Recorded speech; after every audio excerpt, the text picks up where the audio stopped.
como propósito dejar intacta la estructura de la oficina de delegados que hoy en día consideramos plenamente vigente y que no es simplemente una banda delincuencial aquí, no, es una red de organizaciones y estructuras, como todos sabemos, realmente complejas. Pero para que no se diga que es el señor el alemán, o el señor de La Habana, o el señor Jorge Caleta, está hablando de violencia de señoras como funcionario de paz, Gustavo Restrepo, quien en el número en la zona de Ralito les decía a estos señores, comillas, lo publicaba por semana, ustedes ya conocen bien esto, en el proceso de Medellín, nos revolvieron de diferentes callejeros para 48 horas antes y nos los metieron en el paquete de denuncia.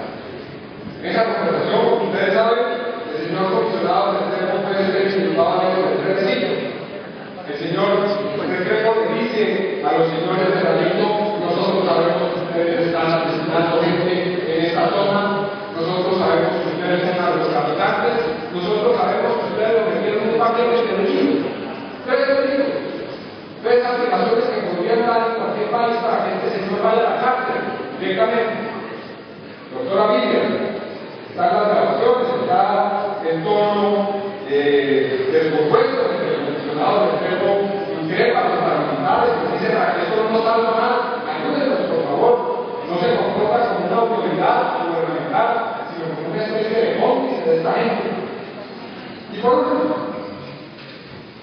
hago referencia a la tercera fase de todo este show, que es el plan de desmovilización para crear, lo tenemos, pero los también están el expediente, hemos dado a una imagen de los manuscritos de Jorge Caleta y el señor Antonio, una libreta en la que aparece todo el plan para crear servicios especiales de vigilancia y seguridad privada, empresas de barrio donde se produzca el relevo militar con responsabilidad de inserción de personas productivas, organizar con los comandantes las reuniones con granaderos y empresarios para ver cómo se va a mantener la estructura después de la supuesta desmovilización, amigos para organizar las movilizaciones y los servicios especiales de vigilancia y seguridad privada, pedir a comandantes y listas de desmovilizados para que actúen posteriormente en todos estos procesos de crear las estructuras post-desmovilización. Así que aquí estamos ante un complejo montaje. No es esta una desmovilización que ha venido teniendo 20 veces, no señoras y señores. Aquí hay una gente que dejaron en la sombra, unas estructuras que dejaron en la sombra, muy bien montadas, para proteger lo que habían logrado después de masacrar, desplazar, violar los derechos humanos de cientos de miles de personas, digamos claramente, todas las leyes. Así que, señor ministro de Defensa, no es una leyenda, no es una invención, aquí hay estructuras muchísimo más complejas que unos simples testaferros de quinta de narcotráfico. No nos digamos, como si esto fuera poco, tenemos este problema. Estamos aquí discutiendo cada 3 o 4 meses el embargo jurídico de esta desmovilización. Tenemos el problema ahora, en 3 meses, con los señores de justicia y paz. Muchos de ellos van a terminar ya de cumplir sus periodos sin que hayan recibido siquiera una llamada.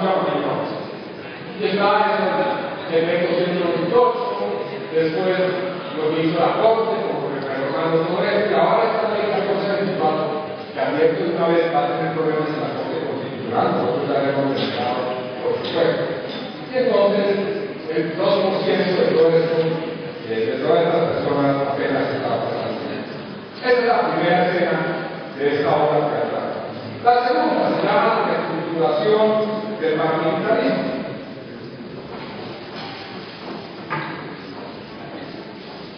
El Plan Nacional de Desarrollo que tendrá que considerar este proceso dice en sus bases lo siguiente sobre estas estructuras.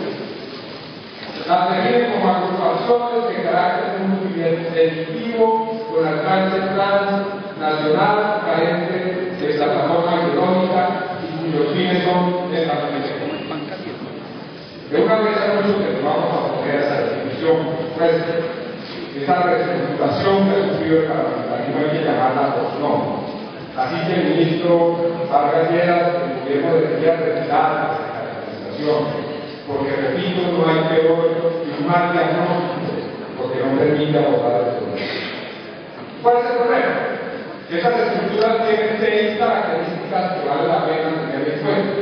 Les voy a decir porque las dice, vamos a decir yo, dice Naciones Unidas, las dice la Defensoría del Pueblo, las dice la misión de la más Corea, pues dicen todos en el caso.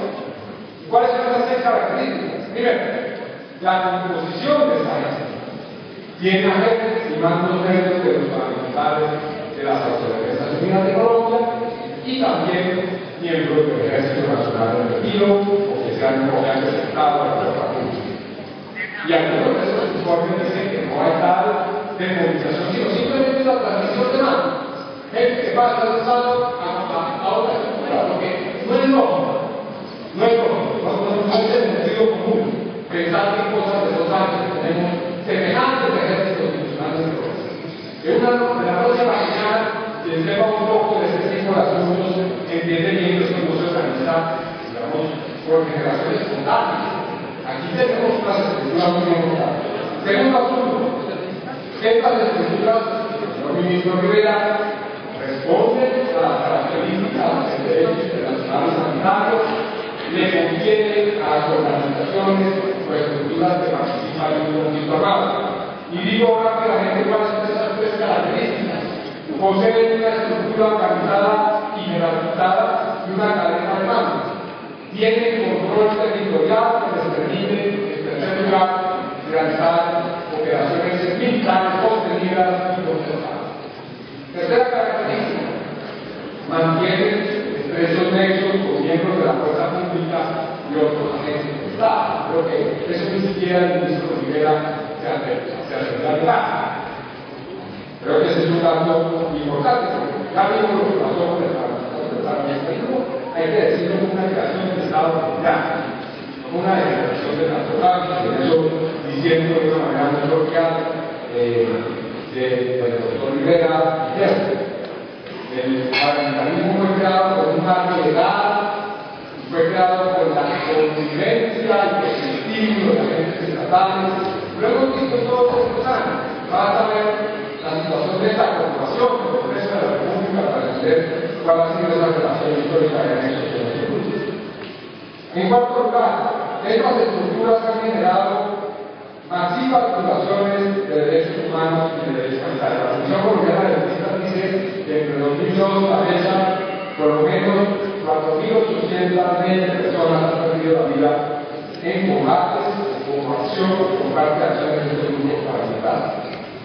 Quinto, el perfil de las víctimas. Atención a esto, no son personas que están por allí, que las atacan, no son simplemente las personas que ven de la limpieza social, son defensores de derechos humanos, son líderes sociales, son personas que luchan por la restitución de tierras y también de otros movimientos, pueblos indígenas, afrodescendientes. Y por último, esta característica, estas estructuras tienen un amplio control territorial. Vamos, es un poco irrisorio decir que una banda controla un territorio. Aquí hay una estructura que puede no solamente generar violencia, sino que puede participar en la discusión del presupuesto, puede decidir la contratación, puede decir quién ocupa un puesto o no en la administración, puede generar un corredor en el que no interfiera la fuerza pública o por la connivencia de la fuerza pública. Bien, ustedes lo que pasó un poco a estos muchachos de la Universidad de los Andes estaban pasando aquí. ¿Cómo es posible que una parte del ciudadano en torno a la fuerza pública tenga el control? ¿Cómo es posible que haya que generar ese operativo de lo que se está hablando aquí? El ministro Rivera todo un plan de coordinación de fuerza. En Córdoba, señoras y señores, en el departamento de Córdoba. En fin, voy a decirlo, Naciones Unidas, por ejemplo, 4 comités de Naciones Unidas dicen cosas como esta: información que revela que la accionar de los grupos emergentes después de la desmovilización concuerda con el modo operandi de los grupos paramilitares. Este es el Comité de Naciones Unidas con relación a los derechos y libertades políticas. El Comité de Derechos Económicos y Sociales de las Naciones Unidas dice que estas también son nuevos grupos paramilitares, directamente. Ahí sí no hay ningún tipo de... Y bueno, acabo de hablar de los dijimos ayer, como lo dijimos hoy la señora comisionada Navidad sobre las situaciones de las organizaciones seccionales. Bueno, dice, estos grupos tienen 5 características. Tienen una estructura orgánica, comandos definidos, que ejercen control sobre el territorio, que ejercen violencia contra la población, se enfrentan a otros grupos y eventualmente con la fuerza pública. Y 5, tienen un componente ideológico. En consecuencia, son sujetos de derecho internacional. La misión de la OEA ya ha hecho 14 o más informes sobre esta situación.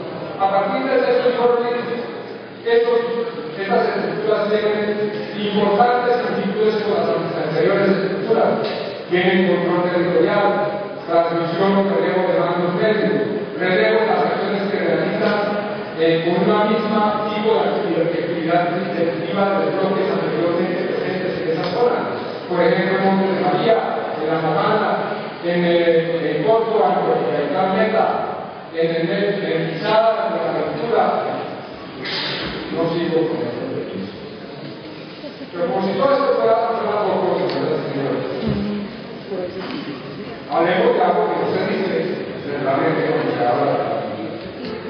Y es un hombre que dejó de sonar en un momento determinado. En un momento determinado, el señor Víctor Carranza terminó convertido en un pujante empresario solo.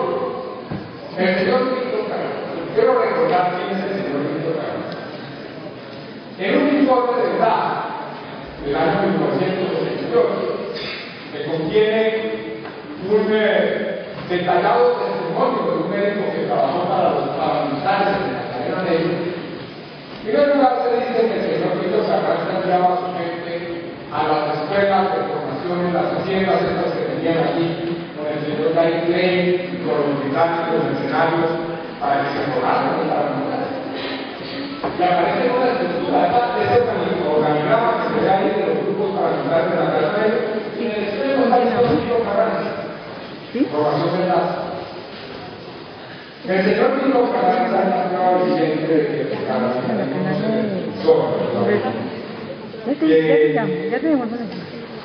en muchos de los territorios donde funcionaron los grupos llamados los capuceros, hoy en día existe un imperio dirigido por este señor. En una receta de procesos judiciales y de investigación se ha acusado al señor Carranza de los siguientes delitos. Una lista: conformación de grupos paramilitares, creación de autodefensa, homicidio, narcotráfico, secuestro explosivo, secuestro simple, concierto para delinquir, desaparición forzada, masacre, fabricación, porte y tráfico de armas en uso privativo, terrorismo, conservación o financiación de plantaciones ilícitas, lavado de activos, falso testimonio, etc. En una de las fincas, la finca llamada Brasil, de propiedades de los cargos que encontraron cadáveres de víctimas de grupos paramilitares, en la hacienda San Pablo, propiedad del señor Julio Carranza hermano, también se encontraron los cadáveres. También se han hallado cadenas humanas y restos humanos en la hacienda La Reforma, la reserva y otras de las actividades del señor Carranza. Pues, después está todo lo que dicen los grupos paramilitares. A larga lista de citas, como se puede hacer, que el señor Alemán, por ejemplo, dice que por lo menos en 2 oportunidades con el señor Sánchez Esmeralda, pero no con Carlos Vicente Castaño para la creación de la autodefensa del México. El señor Romario denunció que el reconocido Sánchez Esmeralda fue quien dio origen a los grupos paramilitares de los hospitales. El señor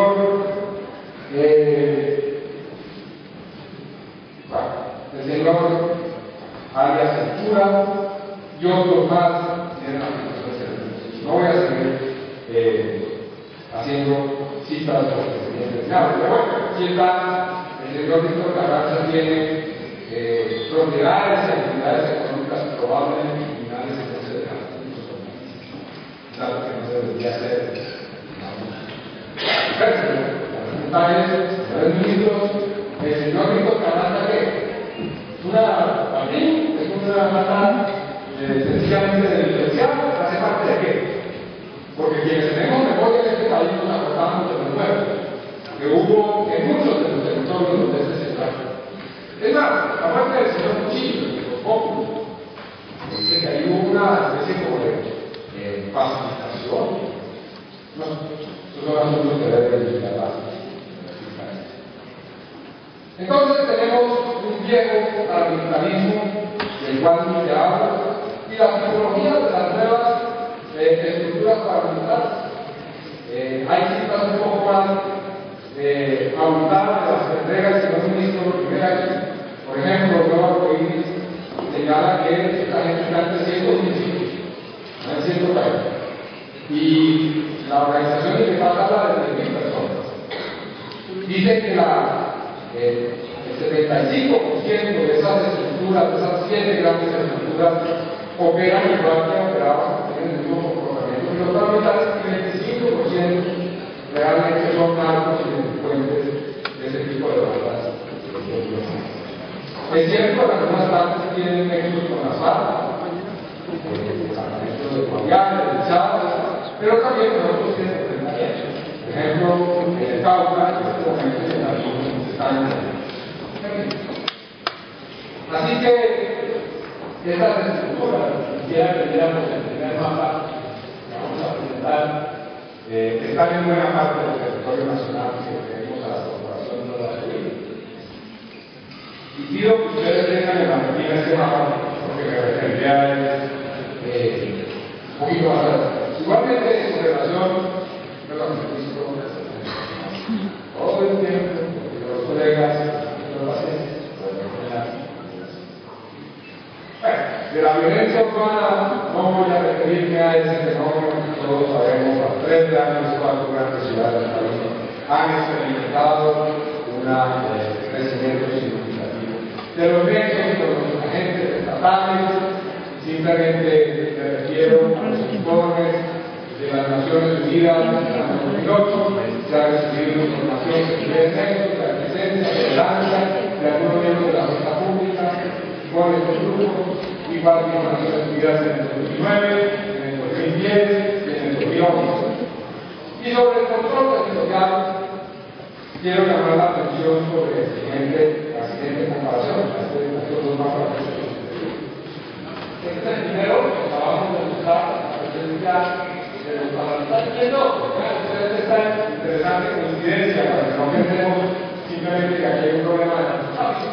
El mapa que está a la izquierda es el mapa de las concesiones mineras, de los sitios donde se va a hacer esta minera. Yo creo que hay una interesante coincidencia en la presencia de estos grupos y de estas estructuras. Así que no es un problema simplemente de narcotráfico, es un problema de tierra, es un problema de la legalización de las tierras que hicieron después de haber despoblado regiones enteras. Ahora se tiene que defender de los intentos de restricción que ha anunciado el gobierno con estas estructuras. Para eso se llama mercadeta, por supuesto, hay que mantener una estructura en la sombra. E igual podemos hablar de la situación monetaria. ¿Qué hay que decir? Las víctimas, si hay una dificultad, y de favor, 59 líderes de víctimas asesinados en todo el país por estas estructuras, por reclamar tierras. Las masacres se han aumentado en 40%, los homicidios que ya dijimos, según el dato de la Comisión Colombiana de Administración del Paciente. Pero quiero llamar la atención sobre un aspecto de estas situaciones, para ir finalizando.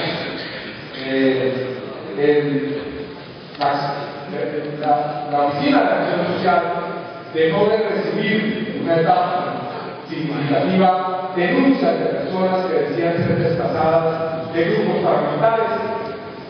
Yo me pregunto, señora fiscal, ¿esto tiene algún tipo de responsabilidad?